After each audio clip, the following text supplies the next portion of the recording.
There's a book that came out not long ago by a middle-aged Jewish fellow named Eric Weiner. Eric went through some very frightening health issues. He thought he was very seriously ill. Turned out, thank God, it was actually nothing.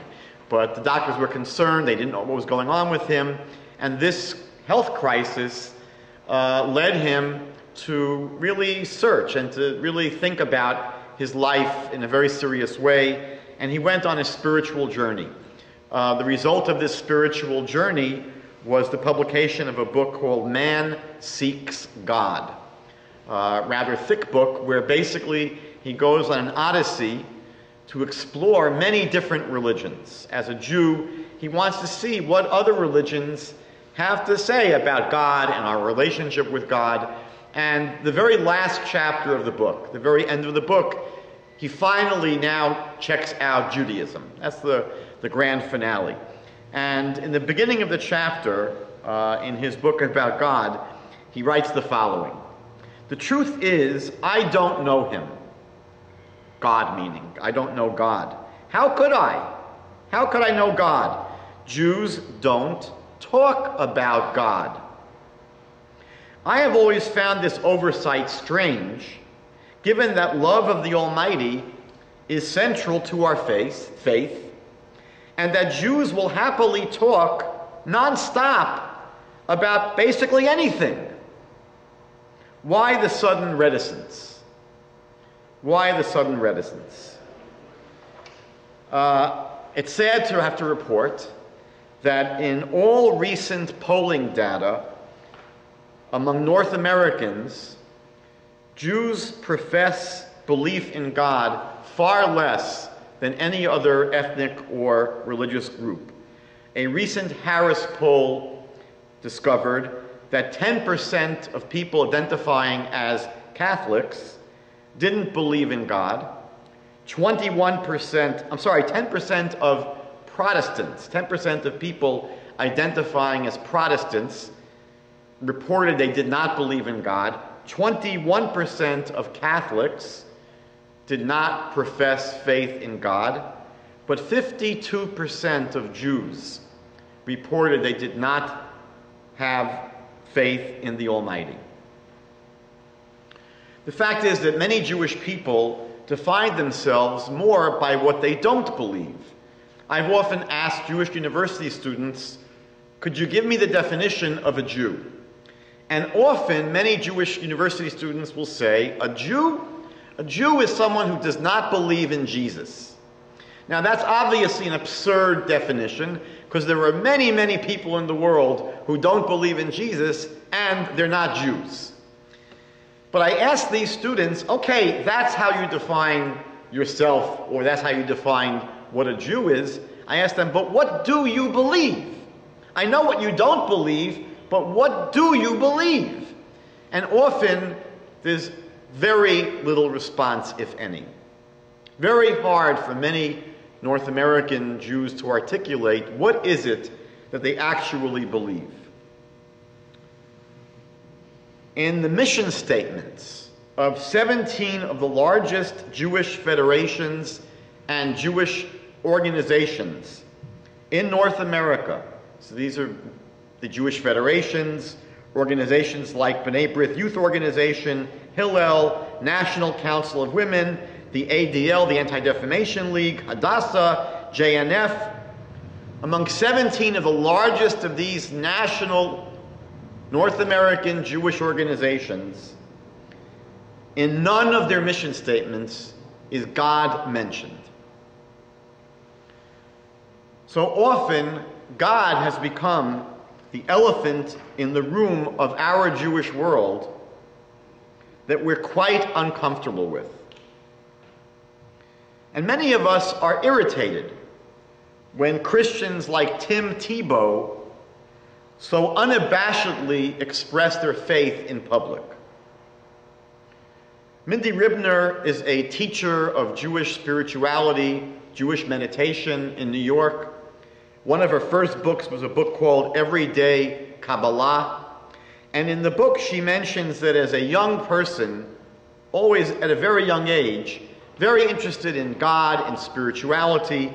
And when she arrived at university, I believe she went to school up in Buffalo, may be wrong.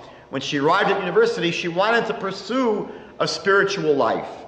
So she writes in her book, I went to my Hillel rabbi. I went to the Hillel rabbi, hoping I would find someone to talk to about God and the meaning of life. He told me not to think so much and to take up swimming. I did not take up swimming, she writes, but a guru from India came to my college and spoke about God and love and how to have a meaningful life. Finally, someone answering my questions. I loved the chanting and the meditation that were part of the gatherings with the guru. I discovered the dynamic prayer life I had yearned for since I was a child. We all remember that the Marranos, who desperately sought to escape the Spanish Inquisition, were Jews who externally abandoned signs of Jewish life and Jewish practice, but deep down inside held firmly to their Jewish beliefs. Today, unfortunately, there's a widespread phenomenon of what we could call inverted Marranos. Externally, there seems to be a veneer of Jewish life and Jewish culture and Jewish practice, but inside, little identification with the core beliefs of Judaism. And in part, I believe this is due to a discomfort that we have with God.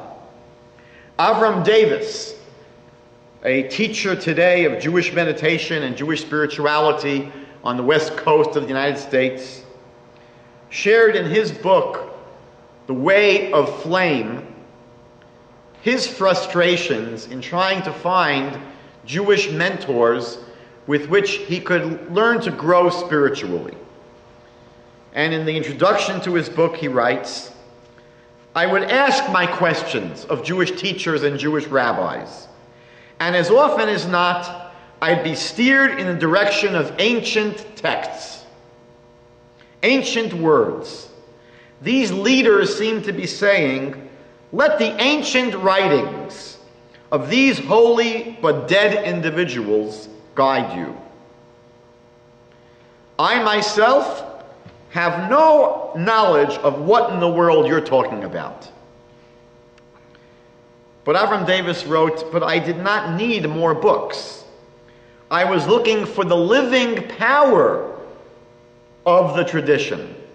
I needed not the description of the embrace of God, but the actual ongoing embrace itself. He wasn't looking for someone to describe this embrace of God. He wasn't looking to read about it. He wanted it, not about it. And so he writes that this is the desire that ultimately led me to India. And for many years, his spiritual path was Eastern religion until he was able to somehow recover a spiritual Jewish life. Most of the Jews that I work with who have become involved in Christian churches have told me that it's because it's in these Christian churches where they finally met people who are passionately seeking to live a life with God. They didn't experience that, they tell me, in their Jewish homes and their Jewish schools and their Jewish synagogues. Even among spiritually oriented Jews, even among Jews who consider themselves to be religious, there's often an ambiguous relationship we have with God. Rabbi Yosef Dov Soloveitchik, in his 1978 work, Ubikashtem Misham, and from there you shall seek, writes about the biblical book Shir HaShirim, the Song of Songs, which Rabbi Akiva in the Talmud said was the Holy of Holies, the holiest book in the Bible, a beautiful allegory with imagery of two lovers that either represents the incredibly intense relationship between God and the Jewish people as a nation, or the incredible relationship between an individual and God. But Rabbi Soloveitchik writes that even though this book is so powerful and so erotic in its imagery and so incredibly intense in the relationship that it portrays between God and the Jewish people, Rabbi Soloveitchik points out that there are some very strange elements in the book itself. For example, he points out that these two lovers pine for each other. They long for each other throughout the book, and yet they so often miss opportunities to connect with each other. For example, at the very moment when the man is able to finally meet with his beloved, he retreats and hides among the rocks, and he's nowhere to be found. And then the woman herself behaves irrationally or strangely. She lies in bed saying that she's faint with love. Yet when her lover finally comes to her door and knocks on the door, she has great difficulty schlepping herself out of bed. She's just laying there.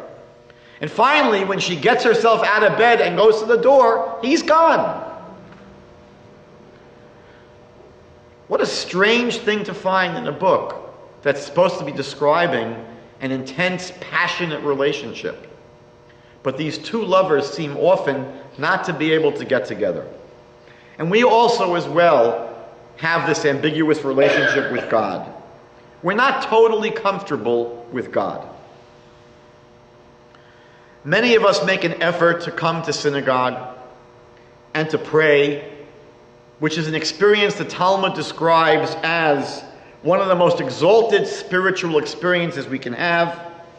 And yet, the opportunity is so often squandered by racing through the prayers or by not really concentrating on what we're saying.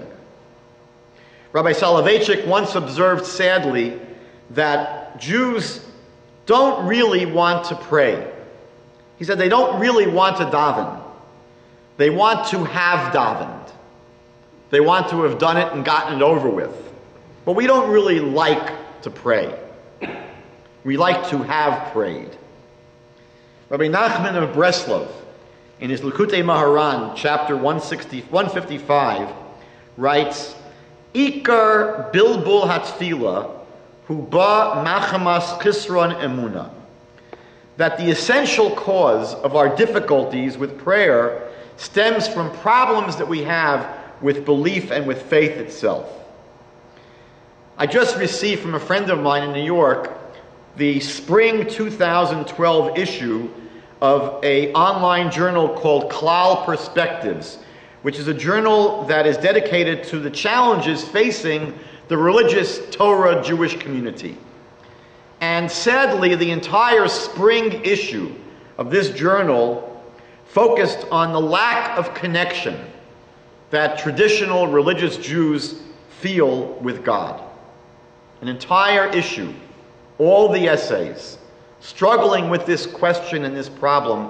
Why do so many religious Jews feel a lack of connection with God? The Baal Shem Tov once said that the worst exile is one that we don't realize we're in. In the Torah, God says to the Jewish people in the beginning of the book of Exodus that I'll take you out from under the burdens of Egypt. In Hebrew, mitachat sivlot Mitzrayim. If you know a little bit of Hebrew, the word sivlot, burdens, sounds like the word in Hebrew, savlanut. You go to Israel, you always hear people saying like this, savlanut, have a little bit of patience. Savlanut means patience, tolerance. Put up with it. Deal with it. Get used to it. And what the Ger Rebbe said God was telling the Jewish people was not just, I'm going to take you out from the burdens of Egypt, I'm going to take you out mitachat sivlot Mitzrayim. I'm going to take you out from the fact that you got used to being a slave in Egypt. You learned to put up with it. You learned to tolerate it. And so it was an exile that we just weren't even aware of. We lost touch with the fact that we were in exile because we were putting up with it. We got used to it. We developed a tolerance for it. And so therefore the most important thing that we can do to move forward in our spiritual lives is to confront our faith issues, our faith challenges, and to cultivate a desire to grow. Now, we don't have time tonight to go into all the reasons why we might have difficulties with God. But I'll just share maybe 3 of them with you. It might be actually an appropriate topic for an entire lecture some other evening. Rabbi David Aaron, originally from Toronto, now living in Jerusalem, dedicated his life, and many of his published works deal with the fact that many people have developed over their lifetime and harbor very immature, unhealthy, counterproductive, and distorted views of who God is. It's obviously going to be difficult to have a comfortable relationship with God when we don't really even know who God is, and when our concept of God is so out of touch with who God really is. He often quotes a famous cartoon by Calvin and Hobbes where someone is asked, "Do you believe in God?" And the person says, "Yeah, I know someone's out to get me." That's his concept of God. And a Hasidic Rebbe once remarked to an atheist, "No, the same God that you don't believe in, I don't believe in that God either." Often the atheist is not believing in the God of Judaism and the God of the Torah. So often we have concepts of God that are just not healthy and are counterproductive. Secondly, and this is a huge issue, again it goes way beyond what we can cover here tonight, is the problem of human suffering. If we had to point to one issue that's probably the only real faith problem that we can have as human beings, it's the one faith issue that's discussed in the Bible. The entire book of Job, is dedicated to the topic of why do people suffer? And it's clearly difficult to have a comfortable relationship with God when we see so much suffering in the world and we experience it in our own lives.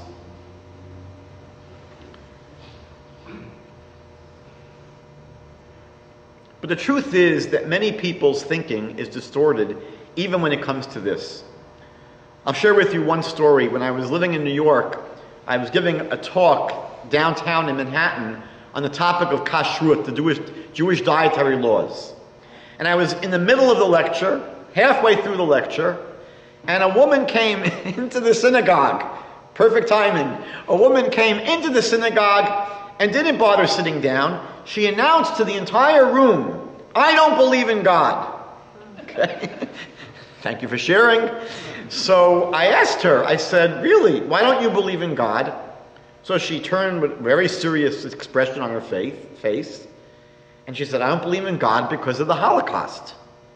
Because of what happened to our people in Europe in the 1940s and 1930s. So I looked at her and I said, "You'll excuse me, but I think you really do believe in God." And she gave me a look. "I just told you I don't believe in God." I said, "No, I think you really do believe in God." And now she was getting a bit irritated. And I said to her, "Let me explain." I said, "It seems to me that you are very angry with God concerning the Holocaust. You're very angry with God." She said to me, "I'm furious at God." I said, "Well, I think you believe in God then." So often what happens is we mistake what might be an emotional issue with an intellectual issue. And we often confuse those two areas, and if we have an emotional problem with God, we turn it into an intellectual problem, and now I don't believe in God. Obviously, people would not be upset about evil if there was no God. If there wasn't a God that controlled everything that happened in the world, who are we pointing our finger at? Who are we getting upset with? If there was no God that controlled everything in the world, why would we expect that anything else should happen? So the fact that we're upset about evil means that we recognize it could have been otherwise. Someone in charge should have done something about it. So obviously, if we are upset and angry, that proves that we really do believe in God. Not that there's no God because we're angry. I'll share one other observation. In many ways, and to be honest, it might be much easier for us to live our lives without having to give our assent to a God who created and runs the world. Why is that? One of the great martyrs during the Holocaust, Rabbi Elchanan Wasserman, wrote a famous book, Al HaEmunah. It was the first essay. Actually, the book was called Kovetz Ma'amorim. It was a whole collection of his essays. And the first of the essays was an essay on faith. And he discusses in this essay what to him is often the exact opposite of the way people develop or explore the issue of faith. Many people, when they write about or speak about or think about faith, faith is in a defensive position. It's like the burden of proof lies upon the faith position. And somehow we have to begin to prove and demonstrate that faith is meaningful. Rabbi Wasserman takes the exact opposite point of view. He begins with the axiom that faith in God is absolutely clear and certain, and that it would be absurd to think about a world where there's no God. He said if you would ask Adam 20 minutes after he was created, how did you get here? Did you just sort of pop into existence, or were you created? Adam would have said, obviously, there's a God that created the world. He quotes Rabbi Akiva from the Talmud. A pagan once asked Rabbi Akiva, who created the world? Rabbi Akiva said, God created the world. The pagan says, prove it to me. Rabbi Akiva says, what are you wearing? I'm wearing a jacket. Rabbi Akiva says, well, who made the jacket? He said, a tailor made the jacket. Rabbi Akiva said, prove it. He said, prove it? What do you mean, prove it? Obviously, it just didn't fall from outer space. It didn't materialize when I snapped my finger. Obviously, you see a jacket, and it was made by a tailor. Rabbi Akiva said, so clearly, if things don't just pop into existence, and when something that looks like it was designed, there's clearly a designer, Rabbi Akiva said that the world itself testifies to the existence of God. In the Middle Ages, the example I believe was given by Maimonides, also I think cited by Rabbi Wasserman, where an atheist once expressed his view to the rabbi that he doesn't believe that God created the world. He believes in the Big Bang, things just happen to get here all by themselves. And then this atheist, this heretic, was admiring this beautiful painting on the rabbi's wall, and he asked the rabbi, how did the painting get there? I don't remember exactly what the rabbi said. Either he said the cat knocked over his paints, or there was an explosion in the room, something happened, a paint factory exploded, and this beautiful painting emerged because of this explosion of paint, where the cat knocked over all the paint jars. And the person said, that's ridiculous. It's absurd. You can't produce a beautiful painting by just having paint cans knocked over or a paint factory exploding. So in the same way, the rabbi said, exactly. And you don't just have an explosion and a world that is clearly designed, intricately designed, coming out of it. So Rabbi Wasserman takes the view that belief in God is the most clear and certain and obvious thing in the world. What does he struggle with? He doesn't struggle with believing in God. He struggles with understanding the atheist. How do you explain someone who doesn't believe in God? Rabbi Wasserman can't understand such a person. It seems absurd to him. And in struggling with the non-believer, Rabbi Wasserman quotes a verse in the Bible which says that we shouldn't, the judge at least, speaking about judges, the judge should not accept a bribe, because the Bible says the bribe will blind the eyes of the wise. A judge is not allowed to accept a bribe because a bribe will blind their eyes. The Talmud discusses how much of a bribe is forbidden. How much money is the judge not allowed to take? Jewish law says they can't take even a penny. Even a penny. Because even a penny will sway them in some way in their judgment. There's a famous story in the Talmud where a judge was going to court in the morning, and as he was going to the courtroom, one of the litigants passed him and said, "Good morning." And the judge recused himself from the case. He wouldn't judge this case because he felt the fact this person said good morning, he's now prejudiced towards this person. Rabbi Wasserman said, we live in a world where there's a part of us which says, I don't want any restrictions on my life. I want to do what I want to do, when I want to do it, how I want to do it. I don't want anyone bossing me around and crimping my style, getting in my way. He says that's a huge bribe that blinds the eyes of all human beings. And he said if we want to understand what lies behind the non-belief of people, it's because they have this great bribe that blinds their eyes. Because to admit that there's a God that created the world, that controls the world, and that gives us commandments on how to live is annoying. We don't want to have people telling us, or even God telling us how to live. Mind your own business. As Eric Burden from the Animals sang, it's my life and I'll do what I want to do. So the fact that there's a God that created the world and controls the world is overwhelming.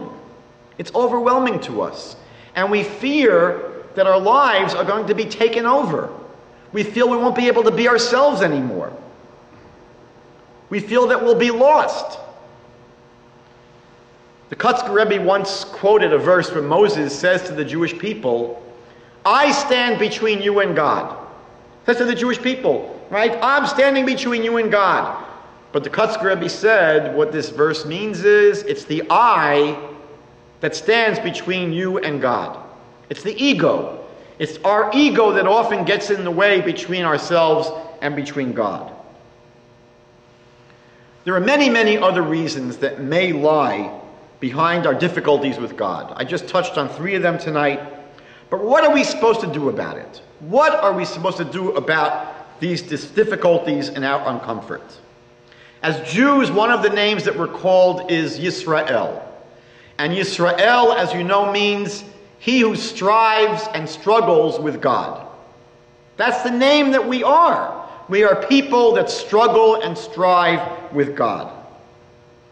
The Slonimer Rebbe said in his book, The Nesiva Shalom, that the commandment in the Bible, the first of the 10 commandments, that directs us to believe in God and have faith in God, the Slonimer Rebbe said that that commandment is fulfilled by struggling with this issue. It's not fulfilled by sitting down one day and answering on a test question, check, I believe in God, did that, next. He said the commandment to have faith in God is actually an ongoing enterprise of our lives. To struggle with this, to think about it, to work on it, to strive, to seek. The Ishbitzer Rebbe in his Sefer, in his book Mei Shiloach, points out that in the 10 Commandments, when God wants to say, I am the Lord your God who took you out of the land of Egypt from the house of slavery, he doesn't use the normal word for I. The normal word in Hebrew for I is ani. Ask anyone from Israel, how do you say the word I? Ask any 5th grader in a day school in Toronto, how do you say I in Hebrew? I is ani. But in the Bible, it doesn't say ani, Hashem Elokeichem. I am the Lord your God, ani. The Bible says anochi, a very, very strange word. A very unusual way of saying I. And the Ishbitzer Rebbe points out that the word anochi is basically ani. It's the word ani, I, with the chaf. And it's called in Hebrew the chaf hadimyon. The chaf, the letter chaf that indicates likeness or similarity. We say that something is like something else. Ke'ilu, we say in Hebrew. It's like something else. So why does the Torah use this word, anochi, when God introduces himself? So the Ishbitzer says the reason is because we can't ever fully grasp God. We can't really fully understand God. We're limited in terms of how much we are able to understand. For example, we live in a world of 3 dimensions. We can't understand a world of 4 dimensions. Just like in the famous 19th century novel by Edwin Abbott called Flatland, which is a world of 2 dimensions, where the people living in this 2-dimensional world cannot relate to, cannot understand a world of 3 dimensions. It's totally beyond them. So in the same way, Anochi says to us that when God wants to say hello, he's saying, look, I can't give you totally me, because you can't totally grasp me. You can get sort of a little bit like me. You're getting a taste. You're getting something like me. You're getting close to it. But don't ever think you can totally wrap your head around me and put me in a box. And that's why in the Ten Commandments, the first of these commandments, directing us to believe in God, is followed by the second commandment, which is the prohibition against making a graven image. And the Ishbitzer explains that the prohibition against making a graven image, again, it's an image that's carved out, and you're taking very hard objects, and you're defining them very precisely. You're shaping them in very precise ways. When you make a graven image, the Ishbitzer says that the prohibition here is a warning against thinking that we can ever put God in a box and totally wrap our heads around him and totally feel that we have understood everything about God. As the famous medieval Jewish philosopher of Yosef Albo famously said, Lu yadativ hayitiv. If I knew God, I would be God. However, even though we may not be able to fully grasp God, we should have no difficulty in feeling intense connection to him. Even though we can't fully understand God, that doesn't prevent us from having feelings of closeness to God. In much the same way that people may never fully understand their spouses. They may never fully understand everything and know everything inside the mind of their spouse, and to know exactly how their spouse's mind works. Because in truth, we don't even know how our own minds work. None of us understands ourselves perfectly. But even though we are not able to fully understand our spouses, we can develop intense feelings of love and closeness and connection to our spouses. Rabbi Ibn Pekuda, in his famous medieval work, Kavos Levavos, The Duties of the Heart, explains the centrality, the importance of developing an appreciation of everything that God gives to us, an appreciation of everything that we receive from God. Things that we often take for granted. The fact that we're alive, the fact that we can think, the fact that we have shoes, the fact that we can breathe, the fact we're able to sit up. How many people are gushing with appreciation every day of their year that they can sit up in a chair? We take that for granted until we see someone, God forbid, that can't sit up, or we ourselves cannot sit up. I think it was Crosby, Stills, Nash and Young that sang, "Don't it always seem to go that you don't know what it's," that was Joni Mitchell, "that you don't know what you've got till it's gone." That's the human condition. And so the Chovos HaLevavos says that we have to develop intense appreciation that God took us out of Egypt, that God created us as Jews, that God gave us our health, that God gave us our spouses, that God gave us a brain that works, that God gave us eyes that can see. Millions of things. We just don't appreciate them. And if we want to begin to appreciate God, begin not taking all the things he's given us for granted. Rav Tzadok HaKohen of Lublin, a great Hasidic master that lived at the end of the 1900s. He died in the year 1900. In his famous work, Tzidkas HaTzadik, writes that not only are we supposed to believe in God, we have to believe in ourselves as well. There are many ways of understanding this and explaining this, but I believe that on the simplest level, the more we get in touch with our innate spirituality, the more we get in touch with our innate potential greatness, and many of the Bali Musar wrote about the godless ha'adam, the potential greatness of every human being, the more we get in touch with the God who created us in his image, and the fact that we are created in his image, the closer we get to God himself. The Bali Musar also taught that the more we ourselves become people who can be relied upon, the more we ourselves become people who others can have faith in. Do we keep to our word? Do we keep to our promises? Do we carry through on our commitments? He says the more we develop this midah in ourselves, the more we ourselves become more reliable, and more the kind of people others can have faith in, the more we're able to develop the inner quality that allows us to have faith in God.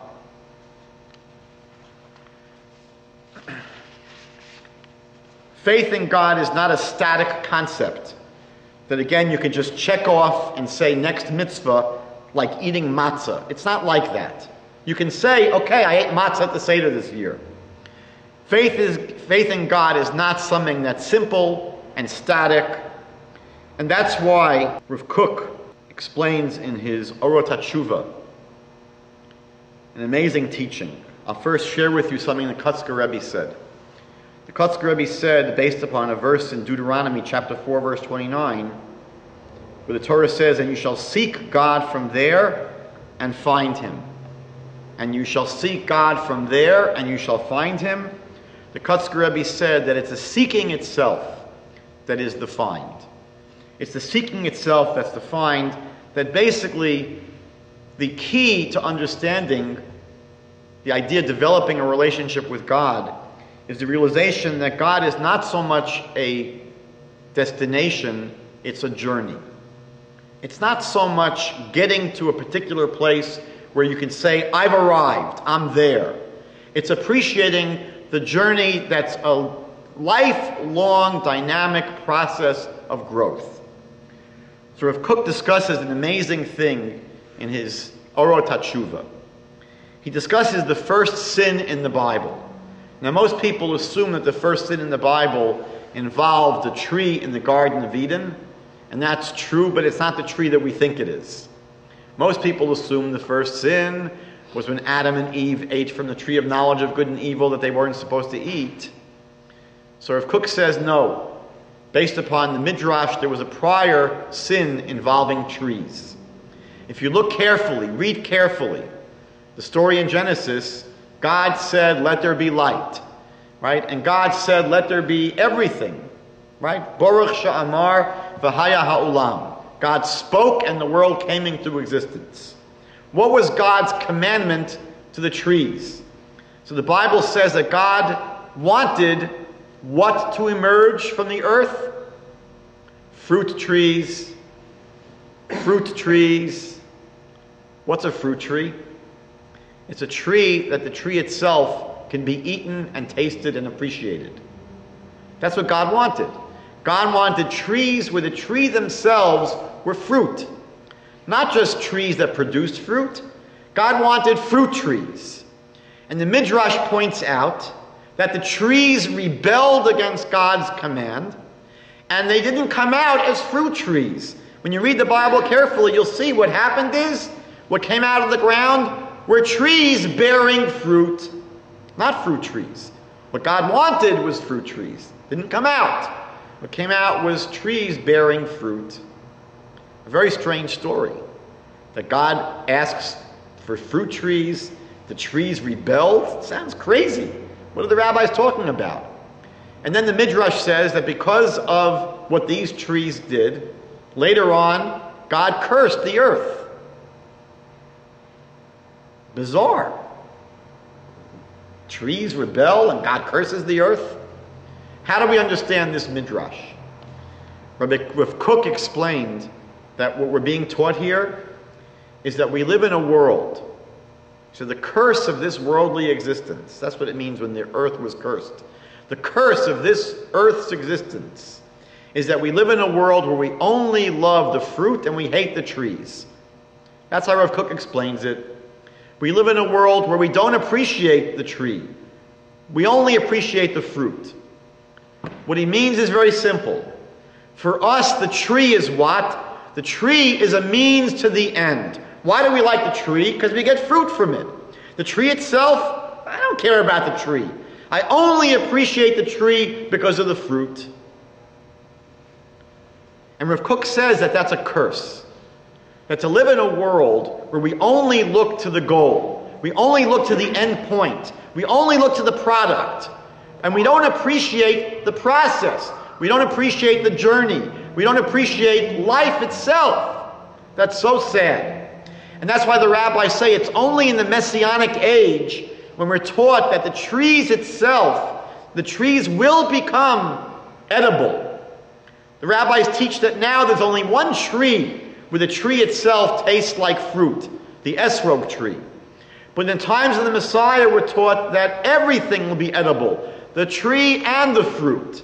That people will finally appreciate in this redeemed world the fact that everything in life should be delicious, not just the end point. We think about parents who have children. They don't appreciate necessarily getting up every night at midnight to change the diapers and all the struggle it takes to raise kids. They probably often begin to look forward to the payoff. One day this little kid's going to get married and give me nachas and give me grandchildren. But it's often part of our mental state that we don't appreciate the day-to-day grind. People in university look forward. One day I'm going to get a diploma. And with that diploma, I'll be able to do great things. But they don't appreciate the homework every night and going to class and the whole process. The Kuzari, Rabbi Yehuda Halevi, points out that the fruit at the end of each of our days, what is the fruit at the end of each of our days? He said it's the 3 prayer sessions that we have. Jews pray morning, afternoon, and evening. And Rabbi Yehuda Halevi says in the Kuzari that the fruit of the day are those 3 times that we prayed. He's saying something very profound. We often think that when we pray, it's a means to an end. I'm going to pray because I'm going to get something out of it. And the Kuzari says, no, the praying itself is the goal. It's not the means to the end. That activity itself is the goal. And that's why Moses' father-in-law, Yisro, according to the Midrash, something very peculiar happened. The Midrash says that when Yisro, Jethro, allowed Moses to marry his daughter, he said, I'll allow you to marry my daughter on one condition, that you raise your firstborn child as an idol worshiper. And Moses agreed. It's one of the most bizarre midrashim that we have in our literature. How do we understand this? Because we're told that Yisro was like Siddhartha. Yisro was like King Solomon, who went on a journey and explored everything in the world, tried every religion, every spirituality, every experience, until Yisro finally came to the realization that there's a God that created the world, and he wanted to embrace the God of Abraham, Isaac, and Jacob. So when he finally now has his daughter marrying Moses, Yisro feels that because his search was so valuable, and his quest was so valuable, he felt it would be healthy for his grandchild to grow up and healthy for the grandchild to have to find God on his own without being raised as a believer in God. Not to have it given to him from the day he's born like a silver spoon. Ultimately, we're not just seeking knowledge of our heads, not just head knowledge. We're seeking heart connection. We're seeking knowledge of the heart. That's why the Torah, the first letter and the last letter of the Torah, spell Lev. Beis, the first letter, Bereshit. Yisrael, the last letter, is a Lamed. The whole Torah is about our heart. And so the goal is not simply to intellectually come to the conclusion that there must be a God, it makes sense. But as the Torah says in the book of Deuteronomy, chapter 4, verse 35, we say it every day in our prayers in Aleinu, V'yadata hayom v'hashevota el vavecha. You have to know this day, but then you have to bring that knowledge to your heart. You have to begin to feel those things that you know. We have to become animated by the things that we know intellectually. I'll conclude with a story I heard from a friend of mine. Cute story about a poetry reading contest that was held in England. You know, I guess back then they didn't have televisions to watch, they didn't have radios to listen to. So what they would do for entertainment is they get together and they'd have poetry reading contests. So at this contest, a young man read with tremendous emotion and tremendous feeling the 23rd Psalm. Mizmor LaDavid, Psalm of David, Adonai roi lo echsar. God is my shepherd. I will not lack anything. And he read the poem with incredible life. And it was clear to all the judges that this young man was going to win the contest. He was the winner of the evening. But just before the evening concluded, an old Jewish man gets up and he says with a broken Jewish accent, a Yiddish accent, he says to the whole group, would you mind if I read a poem? And the judges were laughing. They said, oh, this old fool's going to make a fool out of himself. We'll get some amusement at his expense. And they said, sure, old man, you can go up and read whatever you want. And he pulled out his Tehillim. He pulled out his book of Tehillim, which was soaked with his tears. And he started reading also. He read it in Hebrew, the 23rd Psalm. And then he translated it into English. But while the young man read it, and people were impressed, and people were clearly moved by the way he read the poem, when the old man read this psalm, the people in the audience were all crying. And the young man, even though he knew that he had won the prize for the evening, he felt very, very small because he knew deep down inside that this old man really deserved the first prize. At the end of the evening, the young man takes his prize and he walks over to the old man. He says, you know what? You really should have won the contest tonight. When I read the poem, people were impressed. But when you read the psalm, people were crying. What was happening? And the old man said to this young fellow, you know, sonny, I'll tell you one thing. You did read the psalm very beautifully. You read it very beautifully. Perfect diction. But there's one difference between you and myself. He said to the young man, I know the shepherd. I know him. I'm not just reading about someone else's shepherd. And so the goal for each of us really is not simply to have an intellectual awareness, intellectual assent to the truth that God exists, but really to develop an intensely personal and passionate and deep relationship with God, one that we feel very, very deeply.